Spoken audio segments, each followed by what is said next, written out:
The road stretched ahead like a scar across the land, long, dry, and forgotten. A lone cowboy rode slowly beneath a sky that had seen too much. The wind whispered through the grass, carrying stories no one remembered anymore. This was a man who believed his life had already said everything it ever would. He wasn't running. He wasn't chasing anything. He was simply moving, because stopping felt worse. If you believe that even broken lives can still hold meaning, stay with us until the end. And if stories like this touch something inside you, consider subscribing to Moments That Matter. Because sometimes, one last chance changes everything. The road stretched before him like a wound carved into the land, long and unhealed, cutting through the dry earth of the Old West. There were no signs pointing forward, no promises waiting at the end of the horizon.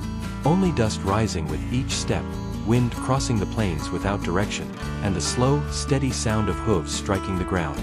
The world here was a study in shades of brown, tan, and gray, a monochromatic landscape that mirrored the state of John Cole's soul. John Cole rode at an unhurried pace, not because his horse was tired, but because he himself saw no reason to arrive anywhere faster. He was a man who had mastered the art of being nowhere in particular. Time had shaped him into a quiet man, the kind whose presence was felt more like a shadow than a person. His shoulders sloped forward, a posture born from decades spent in the saddle and an invisible weight he carried deep inside his chest, a weight that no doctor could diagnose and no whiskey could numb. His hat rested low, casting a shadow over his eyes, as if he were trying to hide from the sun's relentless judgment, or perhaps from the reflection of his own thoughts. His face was a map of his life, marked by the harsh sun, the abrasive wind, and the absence of laughter for longer than he could remember. Deep lines at the corners of his eyes spoke of squinting against the horizon, not of joy. The road had become his only faithful companion. It was the only thing in the world that asked nothing of him. It demanded no explanations for his failures. It did not remember the man he used to be before the world took everything from him. John was not running from a single event, nor was he chasing a specific dream. He kept moving because stopping meant the silence would finally catch up to him. And in that silence lived the memories. Memories hurt more than the endless forward motion. As long as he stayed on the road, life could not corner him with questions he no longer knew how to answer. The wind crossed the open plains and bent the dry grass low, whispering stories of men who once believed in something greater, who lost it, and who continued anyway.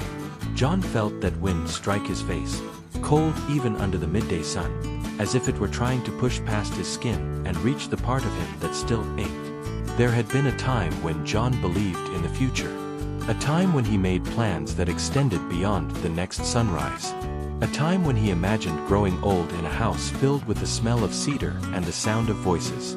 Now, he believed only in surviving the day in front of him. His horse, strong, loyal, but worn by years of work, moved steadily beneath him. There was an unspoken understanding between man and beast. Neither pushed the other. Neither rushed. They both knew that this journey had little to do with arriving somewhere new, and everything to do with the simple, agonizing act of continuing to exist. As the road gently rose over a ridge, the land opened to reveal low hills and, in the distance, a small town barely visible against the horizon. It sat there like a discarded toy, weathered and gray, as if it were trying not to be found. John slowed his horse almost without realizing it. Towns were complications. Towns meant people, and people meant expectations. He considered turning away, riding a wide circle around the settlement, but a strange, quiet disturbance held him. It was the feeling that life was calling his name softly, without urgency, inviting him to finally stop. Chapter 2: The Weight of What Was Left Behind. The town woke slowly, like an old body reluctant to rise from bed. Wood creaked beneath careful footsteps as the few inhabitants began their daily routines. John sat on the edge of a low wooden step outside a simple building that served as a boarding house, holding a tin cup of weak coffee. The liquid was bitter and barely warm, but he held onto it as if it were an anchor. Morning had always been the hardest part of the day for John Cole. In the early hours, the past had a cruel habit of surfacing. During the night, exhaustion softened the grip of his ghosts, but the dawn brought them back into sharp focus. Steam lifted from the cup, twisting into the air, and John's thoughts drifted backward. He saw a kitchen table with one chair pulled out, a chair that had never been pushed back in. He saw fence posts leaning after a long season without repair. He saw the ledger filled with numbers that told a story of ruin, no matter how many times he did the math. There had been a time when mornings smelled of bread and promise. John remembered waking before sunrise, believing that sweat and determination could hold the world together. He had believed wrong. The drought had come first, not with a roar, but with a whisper. The sky simply stopped giving. The land cracked like parched skin. The animals grew thin, their ribs showing through their hides like the hulls of wrecked ships. John had worked harder, convinced that he could outlast the sky. He never spoke of his fear to anyone. Pride had become his armor, but he didn't realize that armor also functions as a prison. When the end finally arrived, it wasn't a dramatic explosion of anger. It was the sound of a pen on paper, signing away land he had once believed would be his legacy. Since the day he left, guilt had ridden beside him as faithfully as his horse. It didn't shout, it whispered in the rhythm of the hooves. It reminded him, mile after mile, of every moment he should have done something differently. An older woman passed by on the street, her face a landscape of sun and time. She nodded once, a simple, neutral acknowledgement of his existence. No curiosity, no judgment. The gesture struck John deeper than he expected. For years, he had grown used to being a ghost among men. Here, he was simply another man sitting with his coffee, watching the morning arrive. He took a slow breath, the air tasting of dust and sage, and for the first time in a long time, the weight in his chest felt slightly less like lead. John dismounted his horse later that afternoon, his boots kicking up small puffs of fine, alkaline dust. There was no careful reasoning behind the decision to stay another hour. It was instinctive. The town seemed suspended in time, caught in a permanent state of almost gone, yet refusing to vanish. The buildings stood quietly under the widening sky. Some leaned slightly, as if they were tired of resisting gravity for so long. The street was wide but nearly empty, marked by footprints pressed into dust that had not been disturbed in days. John walked slowly, noticing details he usually ignored. He saw a shutter repaired with mismatched boards, a fence reinforced with wire instead of posts, a door held shut by a simple hook. These were the hallmarks of people who did not have much, but who still cared enough to mend what they could. A woman was sweeping the front of a small general store. She pushed the dust from one side to another, knowing full well the wind would return it by nightfall. She paused briefly as John passed, offered a faint, tired smile, and returned to her work. She didn't ask where he was from or where he was going. That silence was a gift. John had grown accustomed to the guarded looks given to strangers, the unspoken suspicion that a lone rider was either a predator or a fugitive. Here, there was only quiet acknowledgement. It was as if the town itself recognized him as a fellow survivor. Further down the street, he saw a man kneeling beside a wagon with a shattered wheel. A young boy stood nearby, holding a heavy mallet. The man spoke softly, his voice a low rumble, guiding the boy's hands with a patience that seemed to come from a deep well of peace. John stopped to watch.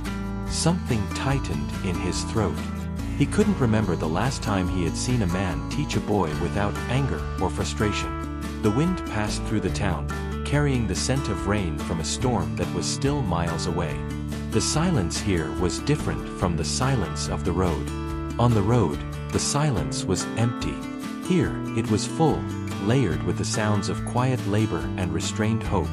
John moved toward the town's small, improvised stable. He began to groom his horse, the repetitive motion of the brush calming his nerves. He had spent his whole life believing that usefulness was measured by the size of a man's herd or the depth of his pockets. In this town, usefulness seemed to be measured by simply being present. As the afternoon light turned to gold, John found himself helping a man lift a heavy beam. He didn't ask for permission, and the man didn't offer a formal thanks. They just worked together until the job was done. As the sun dipped below the horizon, painting the sky in violent shades of purple and orange, John built a small fire near the edge of the settlement. He wasn't the only one drawn to the warmth. An old man, his back straight despite his years, approached the fire. He didn't ask to sit, he just did, moving with a deliberate grace. They remained silent for a long time, watching the flames consume the dry wood. John appreciated the man's lack of chatter. In the West, words were often used to hide things, but silence revealed the truth. "You've been carrying something for a long time," the old man said eventually. His voice was like the sound of gravel shifting underfoot. "Something heavy." John didn't look up from the fire. "That's nothing new in these parts." "No," the man agreed. "But most men don't stop long enough to feel the weight. You did. You look like a man who believes his story is already written. Like the ink is dry and the book is closed." John felt a pang of discomfort. He didn't like being seen so clearly. "And if it is?" The old man turned, his eyes reflecting the flickering firelight. "Stories don't end when we think they should. They end when we stop choosing. You think your mistakes are the end of the road, but they're just the terrain. A man can ride through mud and still reach high ground." John swallowed hard. What if a man's choices already ruined everything he cared about? The old man smiled, a sad but knowing expression. "Then the next choice matters even more. It's easy to be a good man when things are easy. It takes a different kind of soul to try again when everything is lost." Before leaving, the old man stood and looked out into the darkness. "Tomorrow," he said, "do something different. Even if it's small. Even if it scares you. Staying takes more courage than riding." John barely slept that night. The old man's words acted like a burr under a saddle, irritating and impossible to ignore. Every time he closed his eyes, he saw the road, the endless, safe, lonely road. But he also saw the man with the wagon wheel and the woman with the broom. At first light, the sky was a pale, bruised blue. John rose and walked to the stable. He began the familiar ritual of preparing to leave. He checked his horse's hooves, tightened the cinch, and packed his few belongings. But his hands felt heavy. The urgency that usually drove him away from people was missing. He looked around the town as it began to stir. He saw a fence that was one good wind away from falling. Without thinking, he grabbed a hammer from a nearby bench and began to work. He didn't announce himself. He just drove the nails home, the rhythmic clack clack clack echoing in the cool morning air. Helping felt like a physical relief. It was as if each nail driven was a small anchor holding him to the present moment, preventing him from drifting back into the gray fog of his memories. He worked through the morning, moving from one small task to another. He cleared a blocked drain, he helped an elderly woman carry a heavy sack of grain. He noticed that no one thanked him with grand words. They thanked him with nods, or by offering a cup of water. It was a community of the unspoken. By afternoon, his muscles ached in a way they hadn't in years. It was a good ache. An honest ache. He realized that for the first time in a decade, he wasn't thinking about what happened 5 years ago or what would happen 5 miles down the road. He was just there, in the dust, under the sun, being useful. The road was still there, waiting at the edge of town, but for the first time, it didn't look like freedom. It looked like a hollow promise. The following morning, the old habit of the drifter returned. John woke up with the sun and felt the sudden sharp need to be gone. The intimacy of the town was starting to feel dangerous. If he stayed longer, people would know his name. They would expect things from him. He saddled his horse with trembling hands. Everything was packed. The road was clear, a pale ribbon leading away into the hills. He mounted up and gave a gentle nudge with his heels. "Time to go, boy," he whispered. The horse did not move. John frowned and pulled the reins slightly to the left. The horse shifted its weight but kept its hooves firmly planted in the dirt. John tried again, more firmly this time. The animal snorted, a low, vibrating sound of protest, and remained still. "Don't do this to me," John muttered, his voice cracking. "We have to go. There's nothing for us here." But the horse seemed to know better. It stood like a statue, its ears flicking back toward the town. John felt a surge of frustration, followed by a sudden, crushing wave of realization. Even the beast knew that running was no longer the answer. The road ahead offered only more of the same. More dust, more silence, more isolation. He leaned forward and rested his forehead against the horse's mane. He thought of the old man's challenge. Do something different, even if it scares you. Leaving was easy. Leaving was what he always did. Staying, facing the people, facing the day, facing himself, that was the hardest thing he could imagine. Slowly, John dismounted. He led the horse back to the stable and began to unsaddle him. Each buckle he loosened felt like a chain breaking. He wasn't a traveler anymore. He was a man who had decided to stand his ground. Staying changed the very nature of time for John Cole. On the road, days were measured in miles and waterholes. In the town, days were measured by the progress of a repair or the growth of a conversation. John took up residence in a small, abandoned shack on the outskirts of the town. He spent his days working for whoever needed a strong pair of hands. He became the man who fixed the things that were broken. The fences, the roofs, the wagons. With every piece of wood he planed and every stone he set, he felt a sense of order returning to his life. But the past was a persistent enemy. One night, a massive storm rolled across the plains. The sky turned a terrifying shade of green, and the wind began to howl like a wounded predator. John stood in the doorway of his shack, watching the lightning illuminate the struggling town. The thunder felt like the voice of his own guilt, roaring at him for trying to find peace after all he had lost. The old man appeared from the darkness, wrapped in a heavy coat, and stood beside him under the eaves. "Storms have a way of showing us what we're built of," the old man said over the roar of the rain. "I'm built of mistakes," John shouted back. "I don't belong here. I don't trust myself to be part of anything." The old man didn't look away from the storm. "Faith isn't about knowing you'll succeed, John. It's about choosing to stay in the fight when you're sure you'll fail. These people don't need a perfect man. They just need a man who won't leave when the rain starts." John watched the rain turn the street into a river of mud.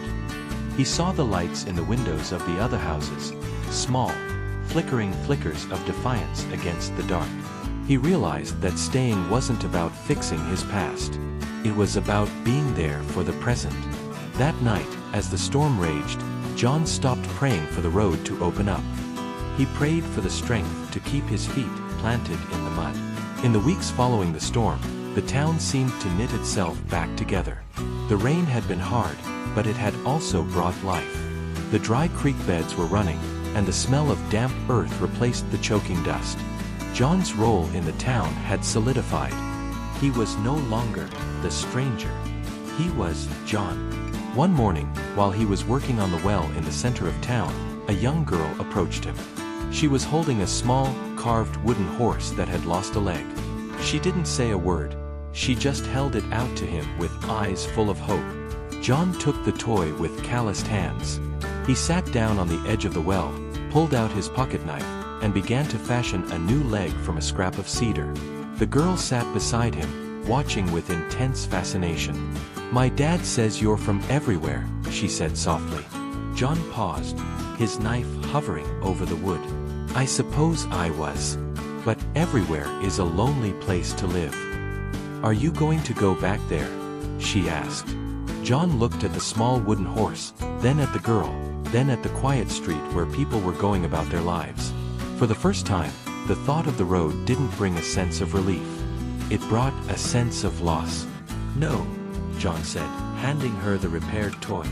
"I think I've seen enough of everywhere. I'd rather see what happens here tomorrow."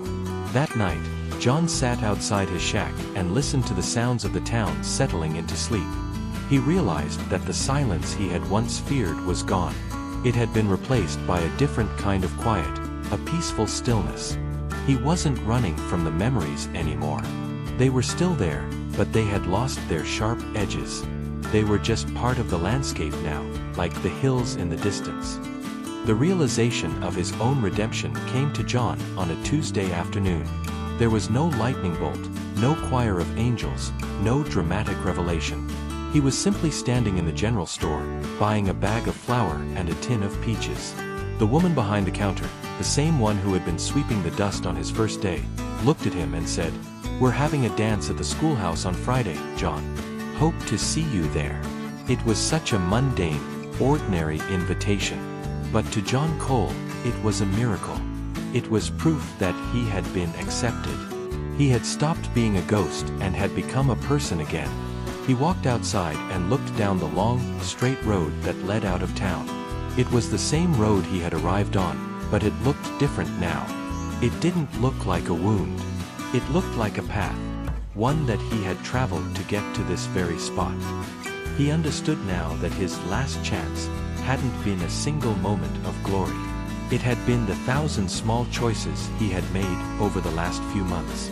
It was the choice to dismount, the choice to pick up a hammer, the choice to listen to an old man's wisdom, the choice to fix a child's toy. Redemption, he realized, was not about being forgiven by the world. It was about forgiving himself enough to allow the world back in. He took a deep breath of the sage-scented air and smiled. It was a real smile, one that reached his eyes and crinkled the lines that had been etched by years of sorrow. He wasn't the man he used to be, and he would never be the man he might have been if the drought had never come. But he was a man who was here now, and that was more than enough. As the months turned into a year, the town of Oakhaven, as John had learned it was called, began to thrive in small ways. A new family moved in. A garden was planted. The leaning buildings were straightened. John Cole was no longer the town's handyman, he was one of its elders. He still worked with his hands, but he also spent time sitting on the porch of the general store, talking with the other men. He told stories of the road, not stories of sorrow, but stories of the vastness and beauty of the land. One evening, a lone rider appeared on the horizon. He moved with the same slumped shoulders and weary gait that John remembered so well. The rider stopped at the edge of town, looking uncertain, his hat pulled low over his eyes. John stood up and walked down the steps. He approached the stranger, not with suspicion, but with a quiet, steady gaze. "Road's long, isn't it?" John asked. The stranger looked up, his eyes full of the same hollow emptiness John had once carried. "Longer than I care to remember." John gestured toward the boarding house. "There's a hot meal inside and a place for your horse. Why don't you step down for a while?" The stranger looked at the road, then at the town, then at John. "I don't know if I'm staying." John smiled, the same knowing smile the old man had once given him. "Nobody ever does at first. But the road will still be there tomorrow if you decide you need it. For now, just be here." As John led the stranger's horse toward the stable, he looked up at the stars beginning to poke through the velvet sky. He felt a deep, resonant peace. He had come to this town looking for a place to hide, but he had found a place to live. The road that never ended had finally led him exactly where he needed to be. He was John Cole, and for the first time in his life, he was home. There are moments when we believe we are too late, that we failed too much, that nothing remains. But life does not count time the way we do. As long as you are breathing, as long as the sky still opens above you, there is still a road ahead. If this story touched your heart, like this video, subscribe to Moments That Matter, and comment which moment spoke to you most, because your story may just be beginning.